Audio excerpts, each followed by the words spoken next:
Victoria in Rome. I am so thrilled to have you here with us today. Thank you for being here. Thanks for having us. We're really excited. Me and too. we love you.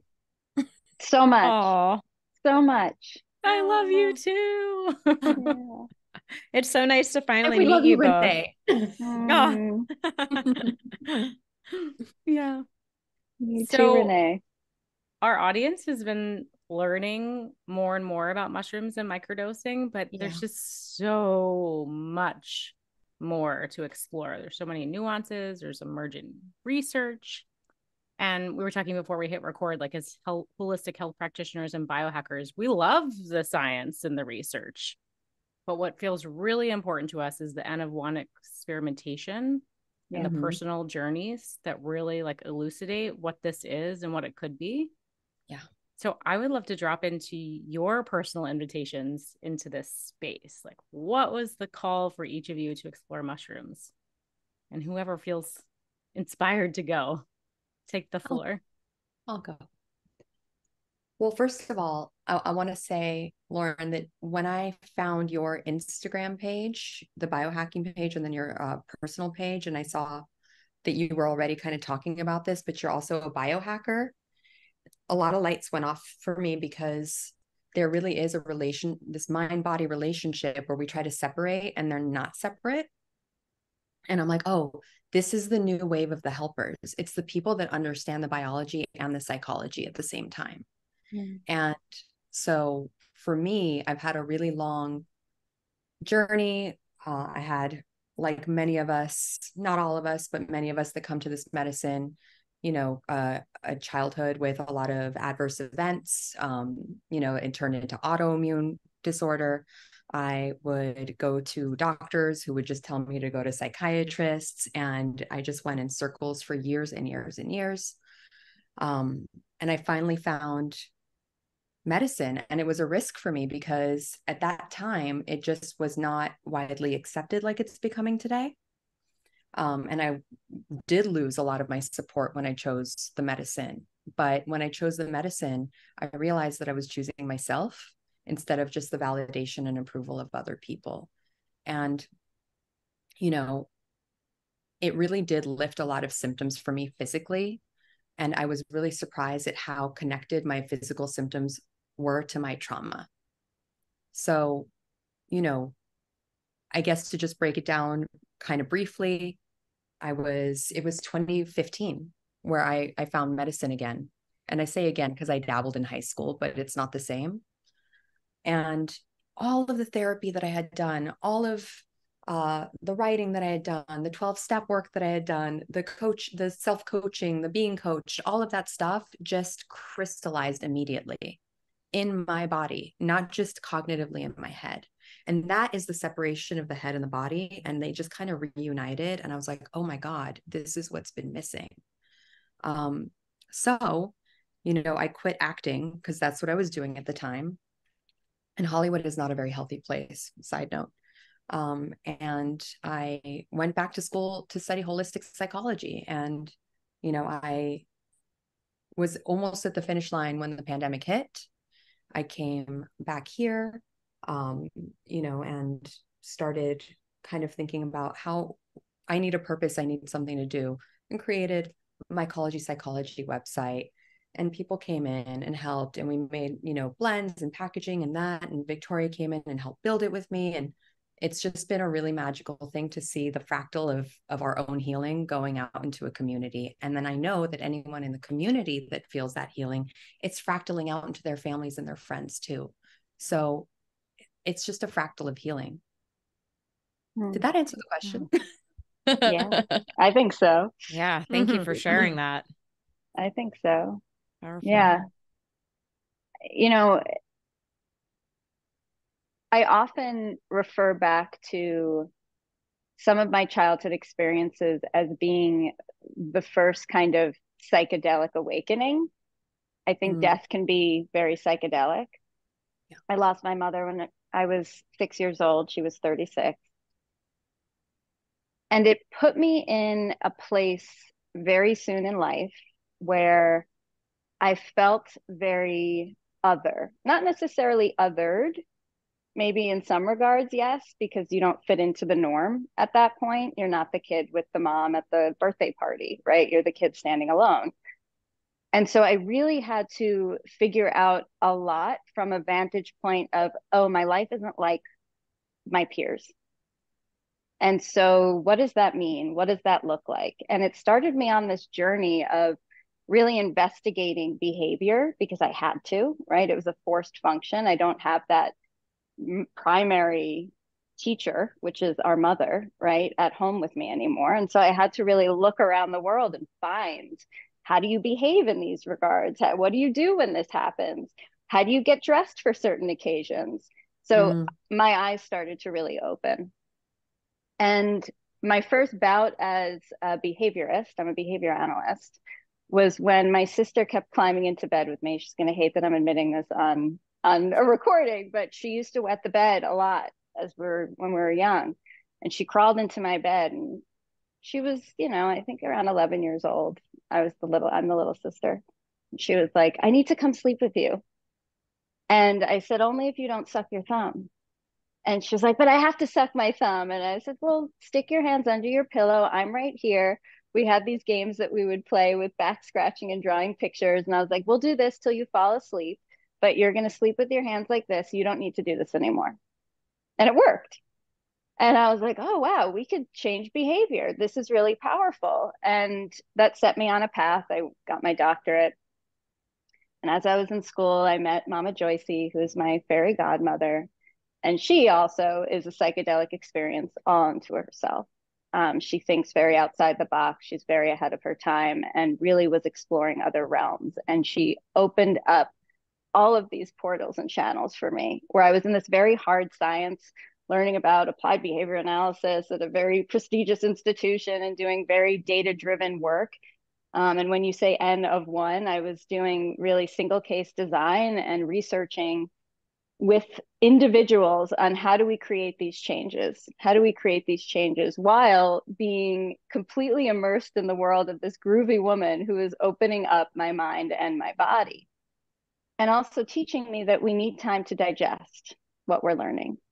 And I would sometimes go to her home and lay on her couch and she would do body work on me. And I didn't know what that was at the time. I was like 23 years old and I'm feeling things moving around and my energy shifting. And I felt myself really having room to finally digest certain things. Cut to many years later, we're in the pandemic when Rome came into my life. And this opportunity came in front of me. And I initially said no. I felt really overwhelmed with work at the time.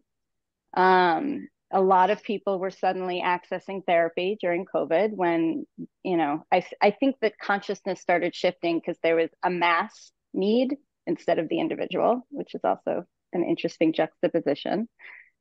But I couldn't say no. The medicine kept calling and I kept having dreams, and the mushrooms would come in the form of the ocean. And I was living very close to the beach at the time. And I one day was like, okay, I'm going to come in as a client and let's feel into this. And so I scheduled an appointment with Rome, and she guided me through a microdosing experience. And all of what I learned in my experience with body work and energy work, where it was like, oh, my body is time to digest. It was like that, but my body didn't need quite as much time to digest. It happened faster, where my nervous system felt the energetics of the mushrooms. And what happens when psilocybin enters your nervous system and you feel like there's all of a sudden an expansiveness to your knowing of your internal community. And all of the things that I didn't even realize at the time were blocking certain behaviors for productivity, really, where I was getting in the way of myself. It was so clear what was getting in the way, and then it was fun to challenge it. And then we were off to the races, and we've been building this practice ever since. And it's really an honor to get to be in this role with you, Rome. I love you. I love you too. What an amazing team, you two. Thank you. Mm-hmm. Thank you so for sharing complementary and magical together. Thank you. Thank you. Mm-hmm. It's true. It's true. Yeah. It's true. True. Confirmed. Yeah. Yeah. I love what you said about getting out of your own way. I've always said that that's why I biohack. I'm like, I got to get out of my own way. Like there's a bigger mission and purpose here. And if I'm just so stuck looping and in my own shit, like I'm not going to be able to show up for the world. And that would be sad. That would be a disservice. And We're I think pattern makers. Yeah. Oh my gosh. And Oh, and our yes. minds Talk are about that.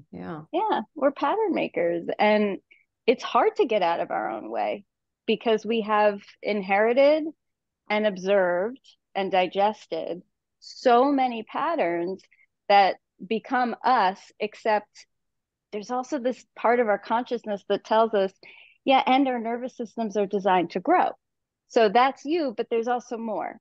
And if we don't find something to help direct the energy towards something else to help us, it's so difficult to get out of these patterns because they are so deeply ingrained. And because we're pattern makers, we need other patterns to observe and to step into. And so when we learn about different systems of the body and what they need, which those systems are us, we recognize, oh, I could use this thing. And all of a sudden I've changed the system, which will then change the behavior and change the way we interact with the world. So what role are mushrooms playing in some of this? Is it the neuroplasticity in the brain? Is there more going on in the nervous system? Like what's happening there? I think the real and truest and most honest answer is that we don't know anything yet. We know very little. Yeah. Okay. What we do know is that it helps with the default mode network, disconnecting it. That self-referential part of the brain where if I'm walking down the street, and I trip in front of a bunch of people, me, Rome, with the defensiveness and the connected default mode network is going to be like, I'm such a dummy. This is who I am. Like I've just embarrassed myself in front of people. And I go into a whole story and pattern about myself. When those parts of the brain, the default mode network gets disconnected, if I fall on my face in front of people, it's almost as if it's happening to somebody else. There's a little bit of an observational piece that comes in where it's not so much about you and your ego.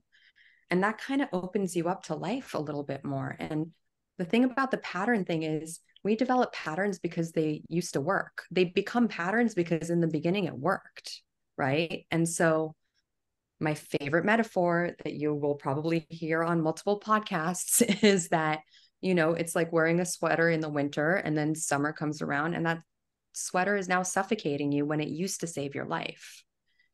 What the mushrooms do, however they're doing it, and I know that it's difficult as biohackers and scientists to kind of feel into like, oh, we don't fully know what's going on. But what we do know is that it helps you put down your defenses. And when you put down your defenses, you realize that you don't need to go down the same patterns anymore because those patterns are patterns of protection. Yeah. And, research is bringing us into closer connection to some of the neurochemical transitions that are happening when we consume these magical little beings. Like Rome said, the default mode network, it unhooks from itself and there's this charge of energy going through your brain where you get to access neural pathways, the baby neurons, right? That we can start to create new patterns with. We know that not only is it affecting the serotonin receptor sites, but it's actually affecting the site itself. It's going into the site. It's not just staying in the reactive space, right? That serotonin actually stays in.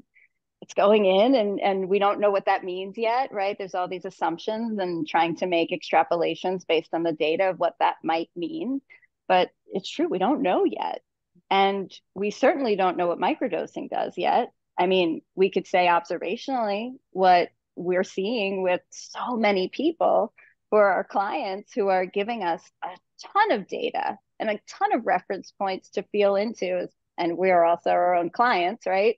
To feel into what is happening here. but it's so hard to study. It's so hard to measure. And, Dr. Roland Griffiths, who just died, his whole thing was really take in the mystery. The mystery is the magic. Yeah. It could start kicking off science, but staying in that unknown, which we have such difficulty staying in the unknown. We want to attach to something and land on something. It helps us to feel safe. But this practice of working with the mushrooms is helping us prepare for the unknown. It's helping us stay in that place of could be this, let's play, let's experiment, let's figure it out, let's see what happens. And that to me is some of the most powerful parts of working with this medicine, is being able to handle the mystery that is life. Because that's what keeps us stuck. It's the fear around it. Yeah. And I would argue even that, not argue, but I would bring in that we have thousands of years worth of research, but I also feel that it is important to do this current modern research to make people feel safe to kind of step into this modality. I personally don't, of course, I'm already sold. It's very obvious that I don't need to wait to my satisfaction of this is enough research now. I've had an experiential spiritual awakening with these medicines that have vastly improved my life and given me a purpose and given me life and helped me connect to other people and be honest with myself in a way that I wasn't capable of before. But having said that, we have done some research at Mycology Psychology. We did a microdosing menopausal study with Connor Murray at Cynotics and Dr. Mindy Peltz. And what we have found is that lion's mane with the microdosing yields better results. It's more effective. And effective in what way? Like relieving symptoms of menopause? Yes. Or relieving? Well, they're menopausal and postmenopausal women, so they don't have that neurochemical armor. Yes, relieving the symptoms of menopause and being postmenopausal, but I think that can translate into so many things, but we have to have the research before we can 100% claim anything. Yeah, we found that there was a decrease in anxiety, and there was also a very big change in mental fatigue that a lot of these women were reporting feeling. So it helped re-energize and give more resilience. Amazing. Oh, yeah. So exciting. Our audience is very familiar with Dr. Peltz, so I'm sure like a lot of ears just perked up. But I think that's like such a crucial chunk of the population, women going through that hormonal transition. I just had a client this morning, she's 65, and she's like, you changed my life. And women in this age block need this so desperately. Oh my God. Yeah. So desperately. We're about to go to that space. So we're trying to prepare. Yeah. ourselves. We're headed there. So this is selfish. Very it's important. Okay. We're prepared. We're prepared. Yeah. Yeah. But I think people have to feel it. A lot of people really have to be convinced and coaxed, and I come up against this all the time in coaching, where people are like, show me the research, or even myself in trying to explain things. I'm like, oh, an NIH and PubMed. And when I get stuck, I close my eyes and I go, what did our ancestors do? And looking at mushrooms in nature just makes a lot of sense to me. Yeah. I would love for you, if you're willing to talk about mushrooms' purpose on the planet, maybe how that could relate to our human experience. Just the psilocybin or mushrooms in general? Wherever you want to go with that. Well, there's mushrooms that apparently can now we've discovered mushrooms that can eat through plastic.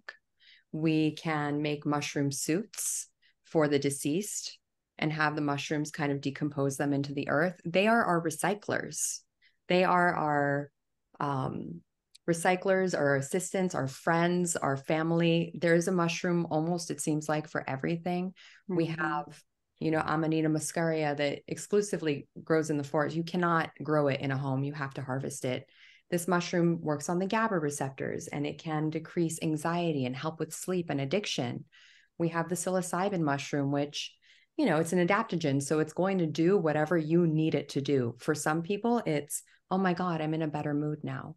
For other people, it's, oh my God, I had no idea I was so angry. For other people, is I didn't know I was so sad and I never got to grieve this thing. It gives you what you need. I think mushrooms ultimately are here to connect us, to help us communicate, and they demonstrate that metaphorically through the mycelium network. Mm-hmm. They're here to, I like to say mushrooms are the universe's way of apologizing for some stuff.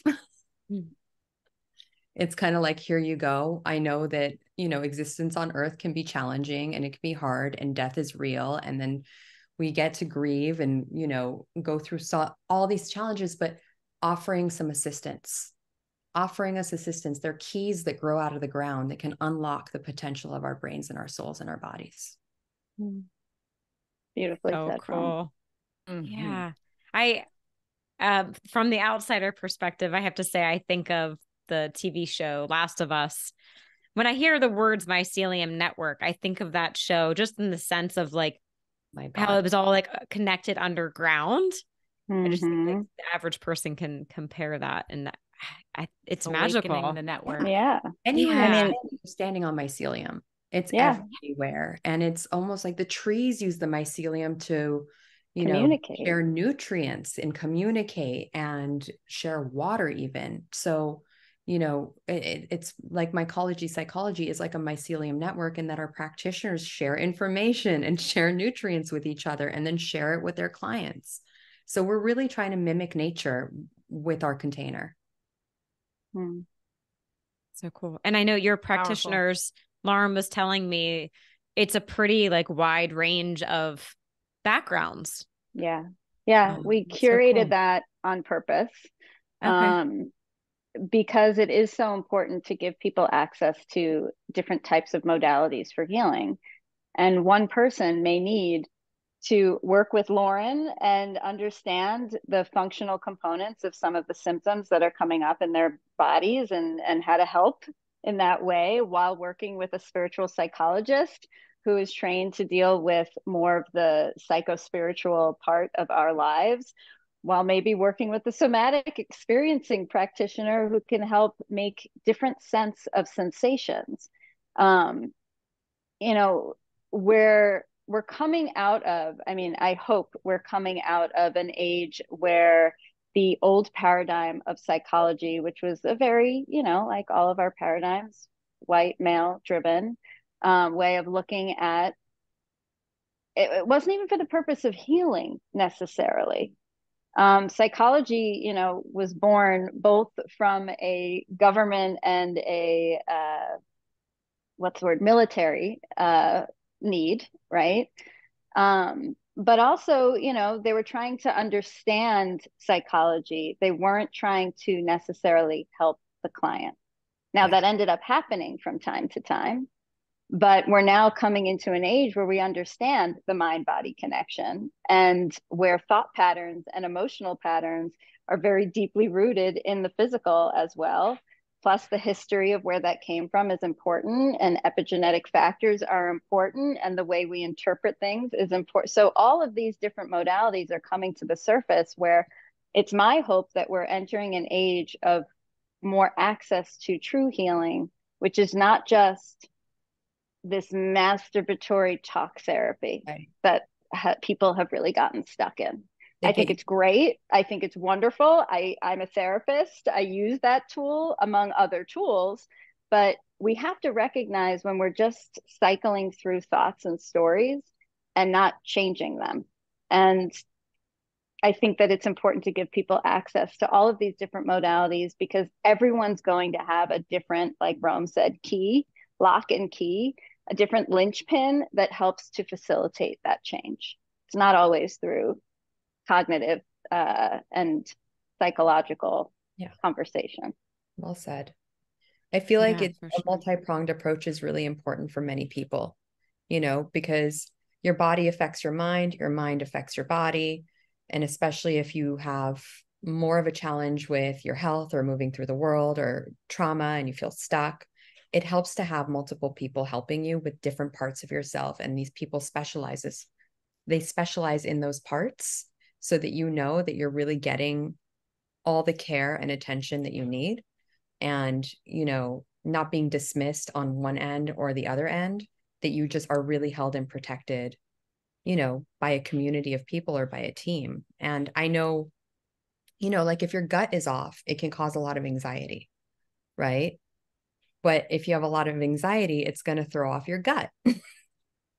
So It for someone, cycles. it cycles, it, you know, and through the wonderful vagus nerve. So, you know, having someone like yourself or Terea, like helping me with like my gut health while doing some somatic stuff with Tiffany and having some talk therapy with Victoria.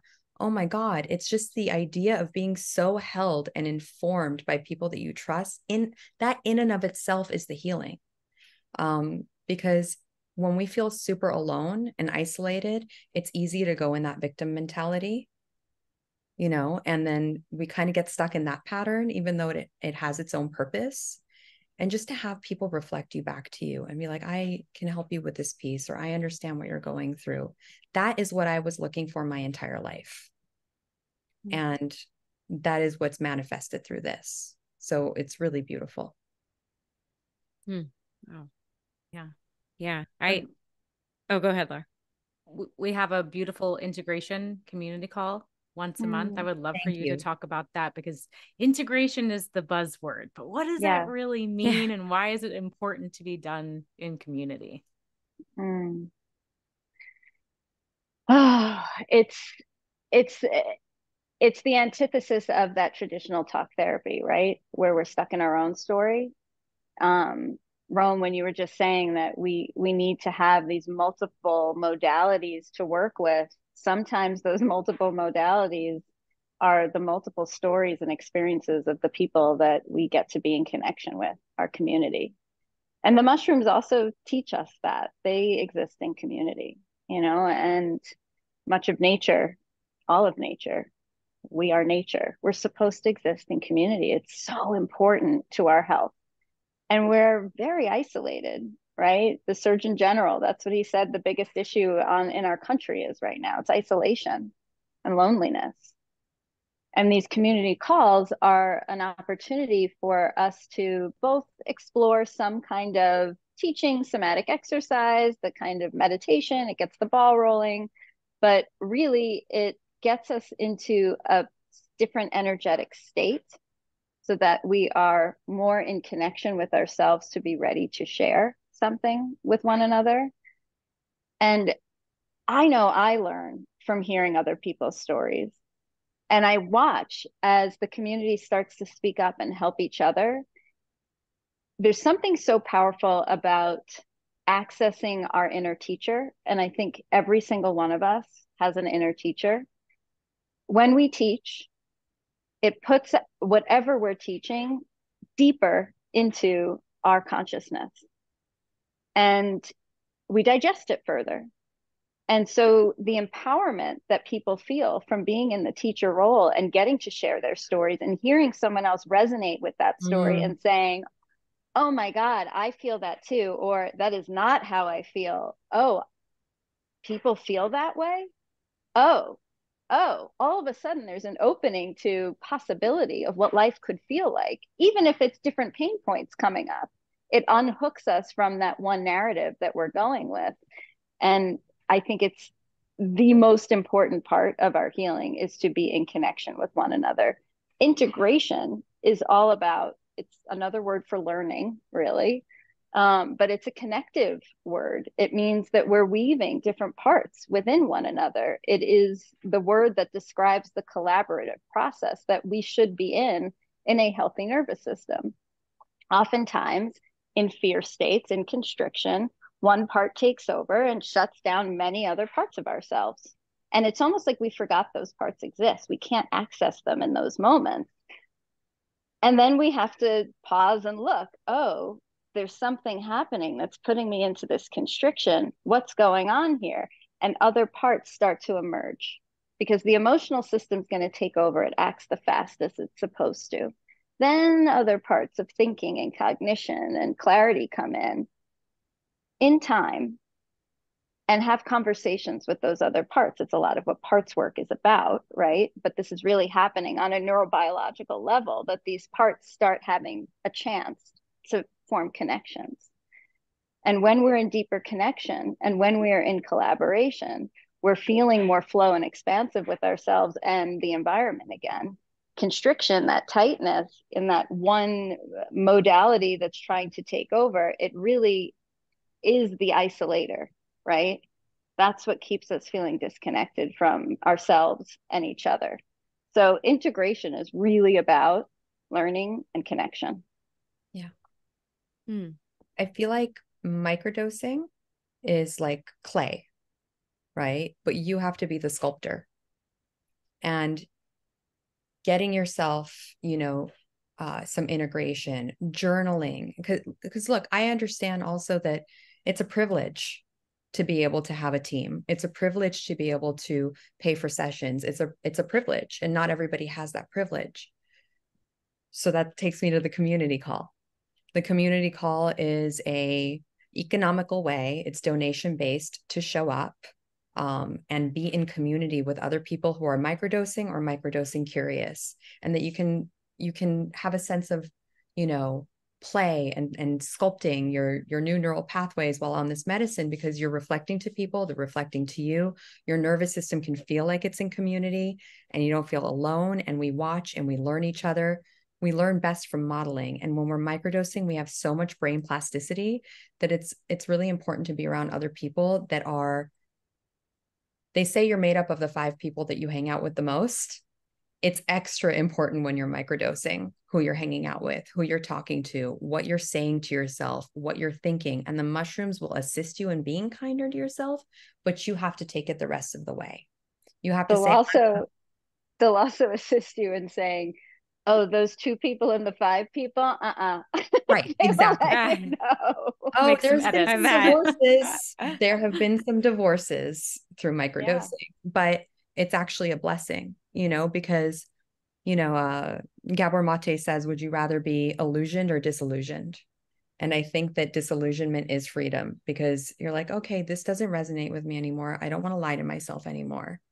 I'm in touch with myself enough to know what the truth is, and I can't live a lie anymore. And that can be really scary leap for a lot of people to take. But once you've taken it, you're free. Until the next thing pops up. Yeah. The people you're around, that's so interesting what you just said. I just had an experience a couple of weeks ago where 4 days in a row, I was with the same small group of people, all very connected, similar mindset, all about increasing consciousness. The idea behind meeting up was to support humanity overall. It's just a great group of people. But the third night, the venue decided to open it up to the public. And we didn't know that was going to happen. And some of my friends and I, we were on some mushrooms, and we all looked at each other and were like, I feel a dark energy. We all said the same thing, like same words. And I don't know, maybe dark energy sounds woo-woo to some people, but these other people that came in, we were all so sensitive. We were like, we have to go home. Yeah. Our bodies didn't want to be around that energy versus I'm sure in a normal night, maybe you would just be like, oh, these people are annoying or something. And you wouldn't think much more, but we could feel it in our bodies, how different it was. Yeah. The mushrooms try to tell you things that are for your own good. And then sometimes people get mad at that information. I've never raised a teenager, obviously, but it's almost like you tell the teenager, don't do this. And they're like, I know what I'm doing. Let the mushrooms tell you what to do, because they keep you present, and presence is protection. And what you just said, Renee, is so powerful, because you just described how often we ignore a very subtle impulse of, oh, they're kind of annoying, and we push it aside and just keep on keeping on. When there's mushrooms in your nervous system, and when there are many different kinds of psychedelics in your nervous system, you could have the same response of, no, my body says no. Yeah. It's very clear. And it's almost like, oh, I have to remove myself. There's no choice. Like, this is the way to do it. And if we think about that constantly, most people are ignoring subtle cues to the point where they can't access subtle anymore. And that's a problem. To the point where they lose their intuition. Because how often do we talk ourselves out of a knowing? You meet someone, they rub you the wrong way, and then you're like, no, it's my own issue, yada, yada, yada. And then 6 months later, you were like, I was right about the person. The mushroom can save you 6 months. But I don't want to make it sound like mushrooms just get you away from people. They push you towards the right people. You're not going to harm it, you know, but, you know, it's just also, you know, in the Western medical model, it's not, they don't teach you how to trust your own intuition. Again, I've been through this personally. I remember crying in a doctor's office saying, I don't feel right. I'm telling you, there's something wrong. And they're like, just go see a psychiatrist, or, you know, have you tried smiling more, or whatever. The gaslighting, the medical gaslighting. The reason why mushrooms are so healing is because they get you in touch with your own intuition, and your own intuition is empowering, and empowerment heals because you have agency. So that's why we work the way we do with clients. We're not, you know, up here, they're down here, they're just the patient, and we're the provider, and we're just telling them what to do. It's a co-piloting situation where we want people to find their own empowerment and ultimately to not need us until they need us again. The door doesn't close, but it's just, the point is that this is supposed to be a tool to use and not something to lean on for the rest of your life every single day, because it's not a Band-Aid. Yeah. Like Renee and I say that all the time in coaching, and we always laugh like we're terrible business women because we're teaching you to not need us. But really, that's how all coaching should be, right? Empowering and educating. Well, and then there's a need to change the way we do business, because if we're doing business just to steal from people and hook them in, what are we fucking doing? Yep. I don't think the mushrooms would like that. No. No. Lauren, no. I don't think they would like that. No, that's very clear. And you're right. The clarity, it's so clear. And I've had so many subtle little cues like that, like my aversion to multitasking while microdosing. It's just like, oh my gosh, how could I possibly like be on my phone and eating and watching something at the same time? It's like, no. Yeah. Or trusting that intuition, like say I'm going on a walk and it's like, I have to hit this particular distance or number of steps. And on the microdose, it's like, nope, this is where I finish. And it feels really good to not have that inner conflict. And that's just one of like a million little cues that I've had. Yeah. Even when wearing an Oura ring. Yeah. Because we could talk about that. Well, it's data. It is data, you know, and it's important data. But at the same time, sometimes I look at the data and I go, I don't really feel that way. Yeah. You know, and that's self-trust. I'm like, I'm sorry. I know you're saying my heart rate variability is this, but I'm way more stressed out than that, or vice versa. I'm like, oh, I don't feel as bad as this thing. But it's data. It's just information, right? I actually love this in conjunction with mushrooms because it's like kind of that middle ground of data and intuition that I get to play with. I think materialist science is important, but it's also very limited. Yeah. Well, actually, it has to be a two-way street, right? Like we use it to highlight blind spots, but you always have to circle back to self-intuition. But some people don't know that. Some people don't read data like that. Well, because we're looking for something on the outside to trust, to organize us and to make us feel safe. And sometimes it's data. Sometimes it's a parent. Sometimes it's a, you know, work position or whatever, right? Sometimes it's a magazine quiz, right? Or now we don't do that anymore. I just dated myself, but you know, those days used to give us a right. We're looking for something on the outside to lean on, even if it's data about around your own body, right? We're constantly looking for something to direct us. And if we can find that multi-pronged approach where there's many different parts of ourselves and many different parts of our lives feeding us information that we then integrate and find choice with, it's a whole other ballgame. Yeah. Yeah. I've had something come into my awareness a couple times over the last few weeks. And so I've been clinging on to that the universe is showing me that. And I said this to Lauren when we were together, and I don't remember your exact words, but it was something like, that has been there all along. You're just finally ready to see it. Mm-hmm. It's like, yeah. The readiness. Yeah, I think, but I think overall, my point just with mushrooms increasing the awareness. Yeah. Yeah. And we don't get, with microdosing, you typically should not and don't get pushed into areas where your body is not ready or your mind is not ready for it. Right. And that's the beautiful thing about microdosing. It'll whisper to you. It can become a very annoying whisper, but it's just inviting you to be like, hey, listen to what I'm saying. And sometimes we get information where our body and our mind can handle it, but we're not ready to act on it. Right. And in those moments, if you are truly honest with yourself and you're like, the mushrooms are telling me to leave this relationship or leave this job, but it's not financially possible, for example, right? Sometimes the invitation is just to pause the microdosing, because there's nothing you can do about it. And it's just going to whisper at you all day long, but don't forget what it said.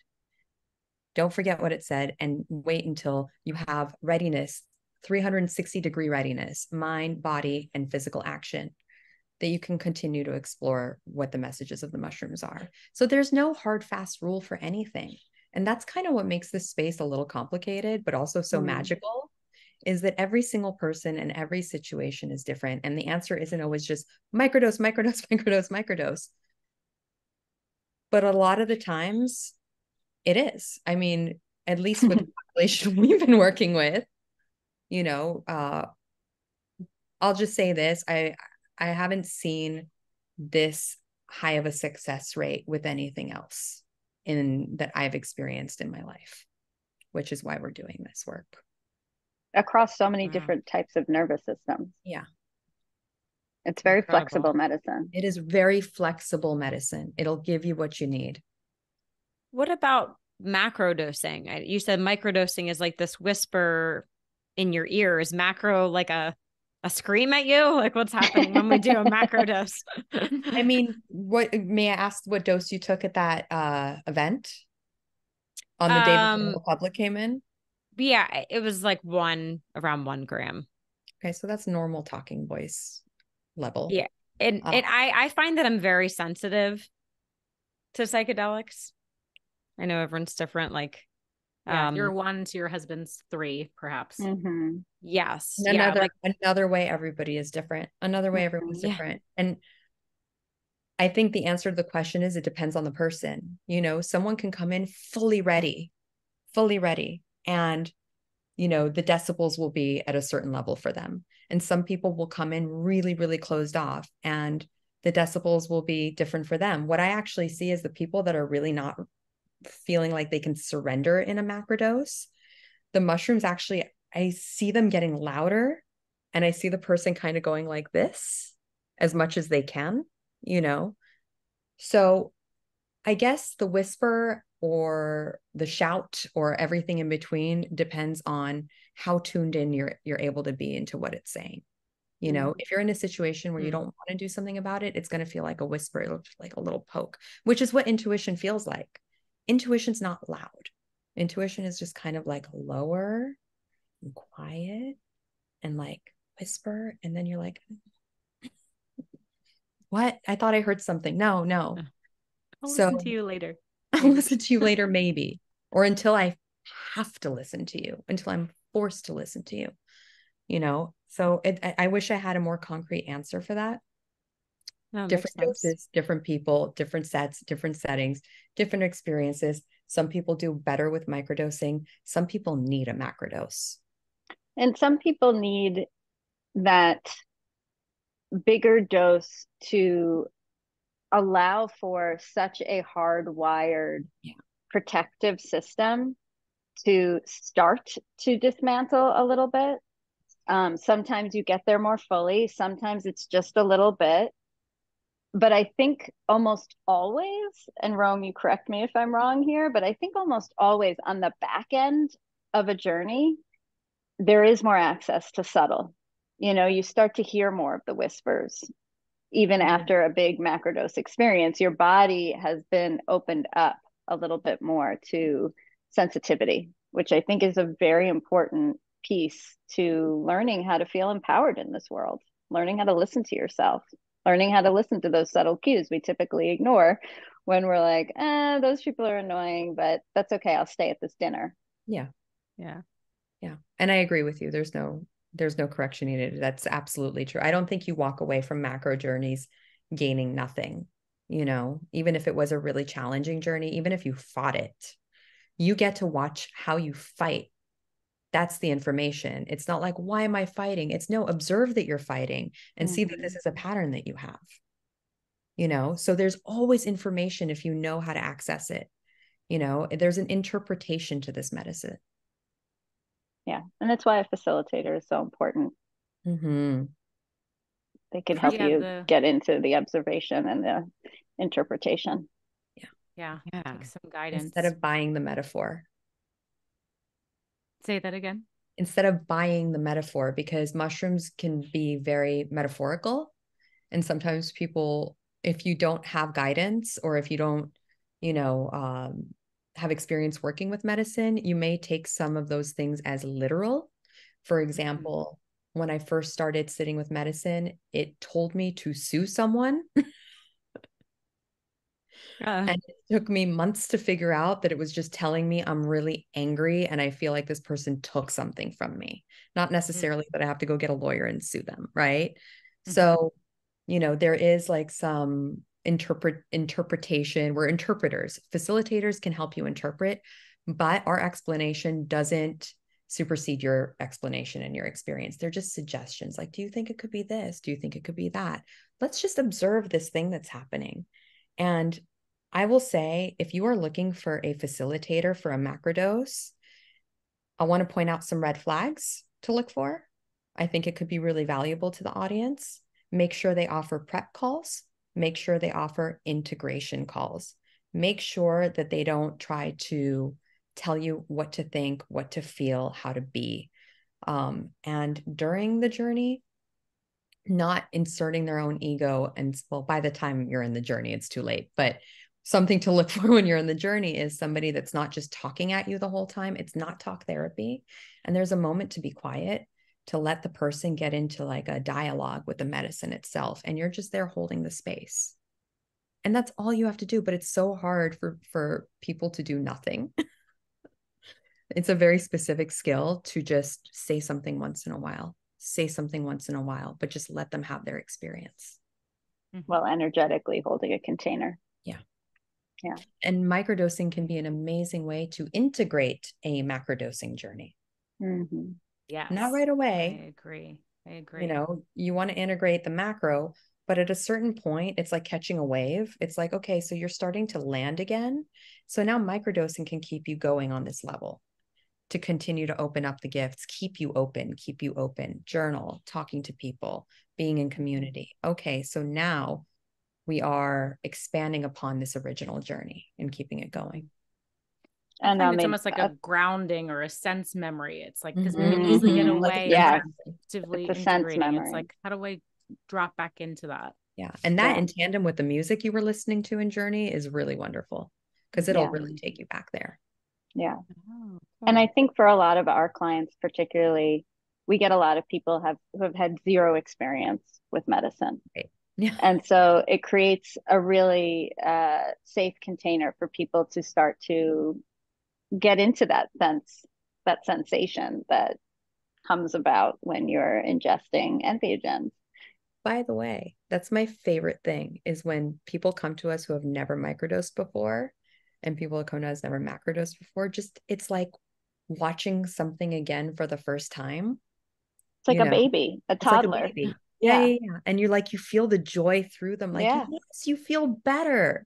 Yes, you made these decisions you were terrified to make 3 weeks ago. Yes, you're making changes. Microdosing and macrodosing ultimately comes down to making new choices. What am I going to do different now? Because if you're doing same thing over and over again in the same environment and nothing has changed, well, then the integration may not take as much, you know. It's about making new choices. Yeah. I just My had a client conversation.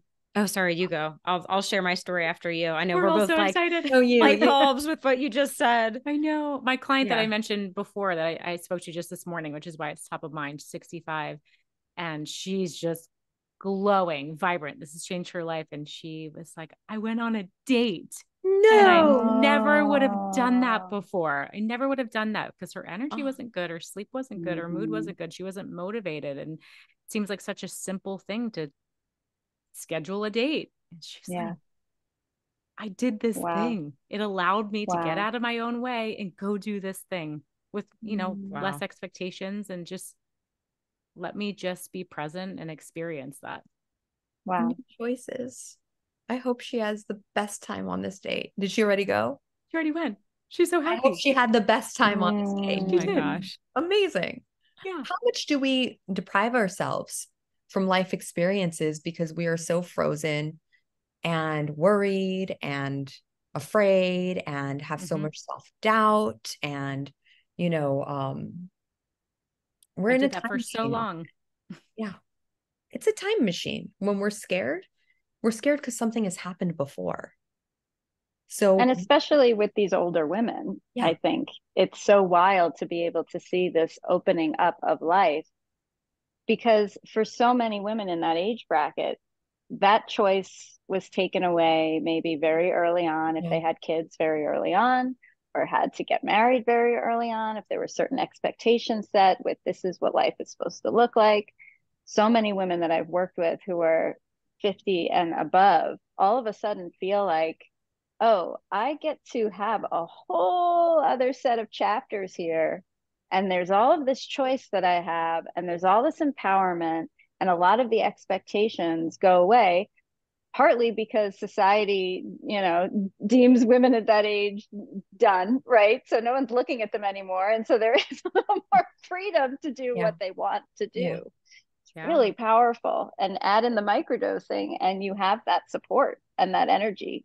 It's a really powerful time for, I think, women Mm-hmm. particularly to step into this medicine. Mm-hmm. Can we name Yeah. some things microdosing has been helpful with that we've seen? That would be great. Yes. Okay. Yeah. I'll name some. Victoria, you name some if I miss any. It can be helpful with OCD. It can be Mm-hmm. helpful with autism. Big time. I've seen that a lot. Obviously, the classics, depression, anxiety. Did I say OCD? Yeah. Mm-hmm. OCD, autism, depression, anxiety, focus. I didn't microdose today. ADD. Mm-hmm. Dropping your guards, connecting with people. What are some other things, Victoria, that I'm missing? Well, they're going to help you change patterns, Yeah. right? And so all of these diagnoses that we carry all become very malleable.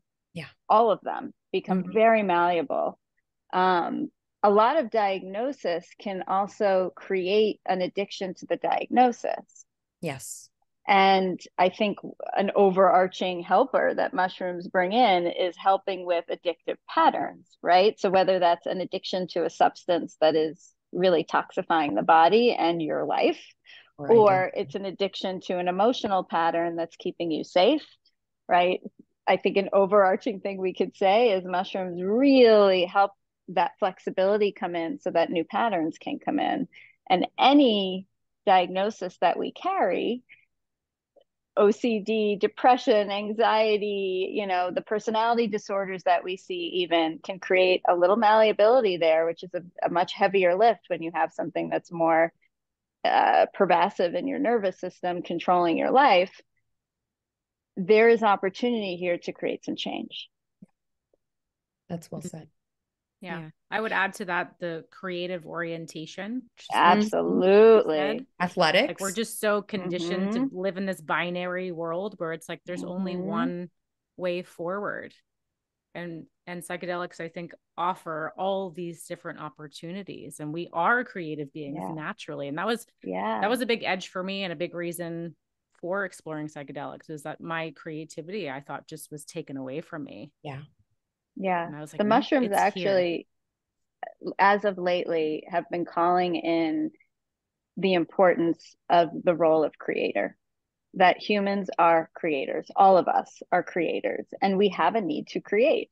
And that gets shut down all over the place because of many different things, right? But I think that the flow and the energy and the possibility that comes in, creativity can look like a project that we're working on, but also the creativity in responding to someone in your life differently, right? There's the creative patterns can really emerge in many different ways. Yeah, it doesn't have to be art, right? Right. No, yeah, right. You can live a creative life. You can live a creative life. You can live a spontaneous life. You know, you can live a poetic life. Even with all the responsibilities we have, there are moments of we can microdose living poetically. Yeah. And I think, Lauren, when you mentioned the binaries that a lot of us have been siphoned into, mushrooms open up so many different shades of gray and so many different colors of the spectrum that there is more creativity because we're able to see more choices that sometimes are very subtle and overshadowed by the binaries.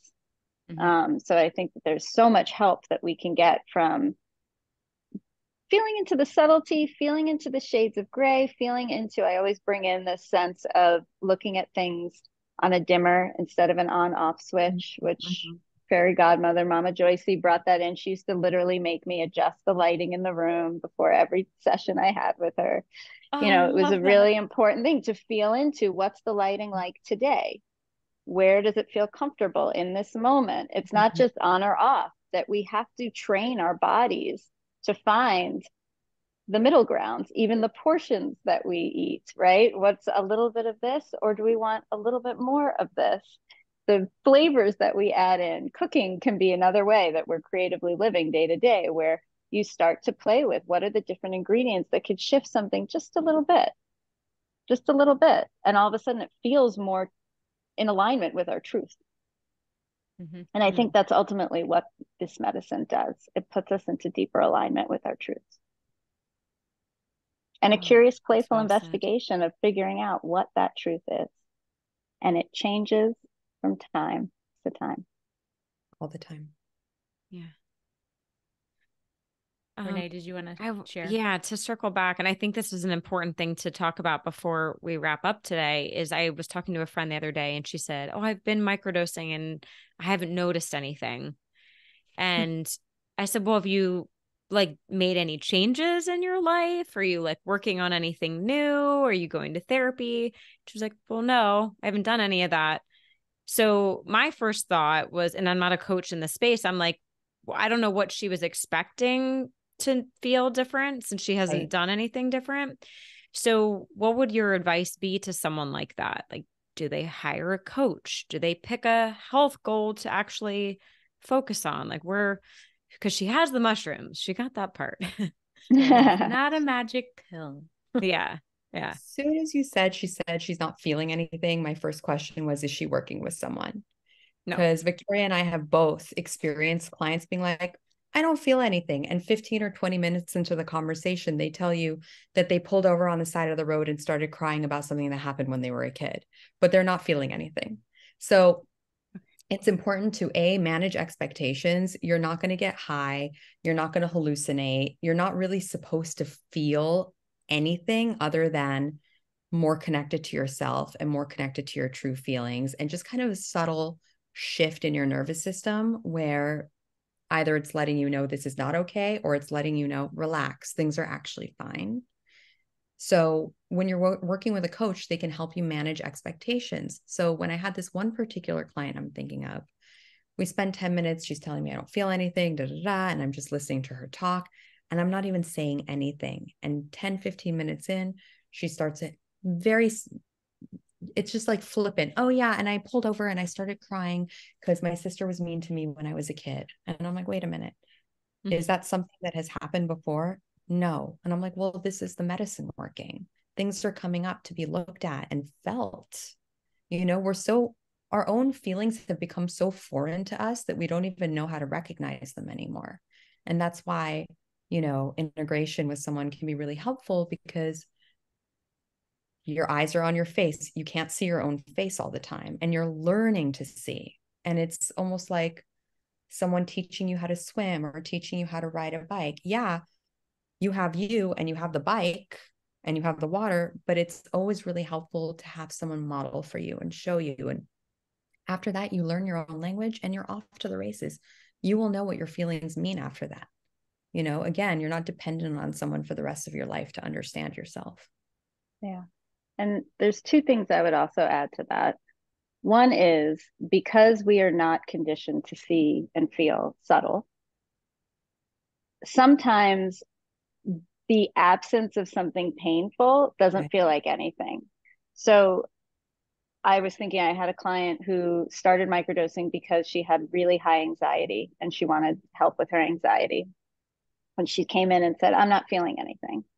And we started talking, and I started asking her some questions about how certain parts of her life have been feeling and what she's been experiencing here and there.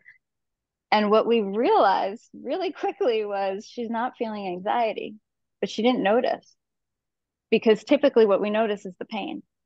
And so when the pain is removed, it's like, I'm not feeling anything. Well, yeah. You are actually, but your awareness isn't there. And that brings me to the second point, which is, we always ask people to work with an intention, right? Set an intention. And oftentimes the intention will change as you start microdosing, because the medicine will bring up something that you need to look at before you look at that other thing, right? Or something that's getting in the way of the thing that is your intention, right? So the intention can change as you move through. But what intention does is it creates a pathway of curious inquiry. If you're holding an intention, you're investigating something. So the investigator starts coming in big time, and you start really looking at your behavior and your life and your day-to-day, instead of just taking something and keeping on. You take something holding the intention at heart, and to elevate it in motion and bring it really into consciousness very deeply. And then you start working with that intention throughout the day. And that allows you to start noticing things. But we have to have that first moment to set off the spark of that curiosity to investigate your life, because life isn't just going to change. We are the change makers. We are the creators. We have to actively be in participation with that process. So intention is super important for that reason. But let's be flexible with it. I want to add something really, really important. There are some people who are on antidepressants who, you know, genetically, they just cannot feel the medicine. Sometimes a higher dose for that type of person can be helpful, sometimes not. So again, we don't want to say across the board that it's that you're just not noticing, you know. Sometimes it's just not happening, and you may need a switch in your dosage to go to a higher dose. And there's so many variables involved in that. What type of trauma do you have? What medications are you on? What are your genetics like? You know, it is so personal. So any question you ask us, we're going to have 50 different answers all across the spectrum, because that is what like holistic really is. It's taking everything into consideration. Even the time of day that you're taking your microdose matters, right? And it's different for different people when the most potent time would be. So, you know, it's dose, it's time of day, it's what are you doing at that time of day, it's what are you calling into mind at that time of day. Are you working with someone to reflect you back to yourself? Are you journaling? Are you doing anything with your body, yoga, breath work, meditation, to get you more somatically connected? There's so many different things that we suggest, including going into nature and finding more opportunities to connect with life, that will help bring on the potency of the medicine. And Victoria, I would add another variable and this is what I love so much about mycology, is the offerings of different blends and strains. Because I've had so many people come to me and they say, I don't know what I took, I don't know how much I took, and it didn't work for me. Yeah. And if mushrooms hold a consciousness, we could very actively choose what experience we're going to interplay with and show up to. And just as an example, if I were to pick a strain that keeps me in flow, I'm already very watery and in flow. You know, it could just be same, even with the best of work and showing up. Mm-hmm. And so in this network of practitioners and having this access, we can really be specific about the journey. Yeah. Yeah. Thank you for bringing that up. Thank you. Well said, Lauren. That's really important. I actually just had a phone call with someone this morning about this very thing.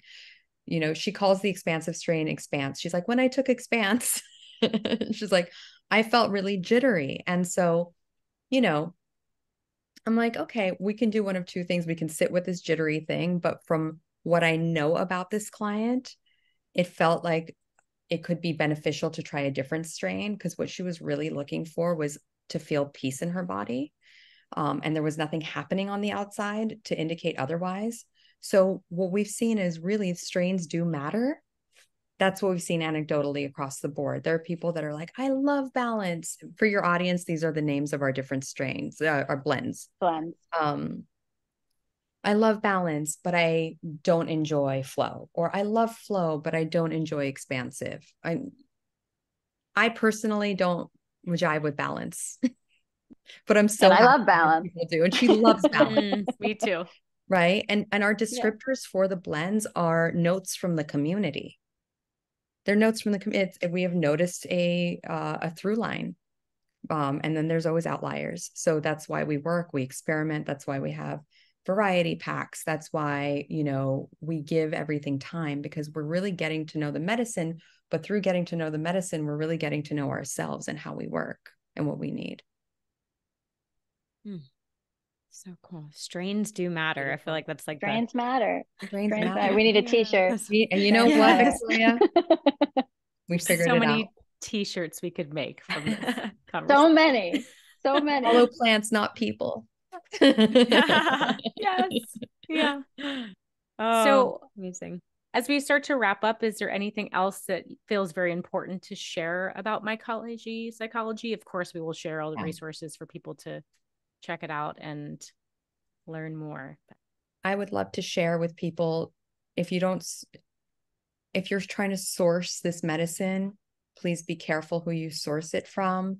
There are a lot of scammers on Instagram and on TikTok. Sometimes you will get moldy mushrooms. Other times you will not get anything at all, which is really unpleasant when you are already trying to advocate for yourself and feel better, to feel like somebody didn't send you something, or if it's not good product. It's not a really great way to start this journey. We are not the only people that are in integrity that offer this, but we know what our process is, and we're here for you, and we're here to offer safety and support for you through this process. We have a lot of first-time people, so we are here to answer any question. There's no question that's too obvious, too small, or too big. Yeah, and that we set this up so that every single client has opportunity to have a complimentary consultation with a practitioner before they begin. So that piece feels very important, because we do want to make sure people are operating from a very safe, a very integrative, and a very connected way of embarking on this journey. And we want to know that people's hands are being held throughout the process. So that's also an important piece to bring into the conversation. And come to our community call. And we are going to have several offerings coming up, some through our practitioners, some through ourselves. But this community is here for you. And it's a really non-judgmental community. And there's no forced participation. There's no I got to join and smile the whole time. It's just come as you are. That's the way the mushrooms would want it. It is 2:22 here, so I know what I'm talking about. 222. We love 222. Yes. Oh, love that. Well, thank you, ladies, so much for sharing all of your wisdom. Thank you for having us. Thank you for having us. It was a pleasure. It was awesome. I learned so much from you both. I still have more questions, but we are here. We'll do a part 2. Yes. Well, before we let you run, if you can leave our audience with just one final piece of advice, something they could start doing today to optimize their health. Speak up. And listen. Listen. Boom. Boom. Did you plan that? Did you plan that? Wow. So clear, so quick, so powerful. Yeah. That was good. Amazing. That's really good. Yeah. Well, thank you for all the work that you're doing. I truly believe you are changing the world, and I'm going to send my friend your way, either to Lauren or straight to you all. And so many more people listening. I think this is just going to be so helpful for so many. So thank you. Thank you. Thank you, Lauren. And thank you for being on our team. Yeah. You're such an honor. Such a valuable addition. You're so awesome. Thank you. I agree. She is awesome. Yeah, she is awesome. Yeah, and you're both awesome. This has been a lovely experience. What a power team of sisters. This is our favorite thing, just talking to really amazing people. Oh, yeah. What a beautiful life. Yeah. Well, thank you so much for spending time with our audience and for sharing your time. Absolutely. So grateful. Thank you. We'll see you soon. See you later. Thanks to everyone that tuned in today. We will see you next time.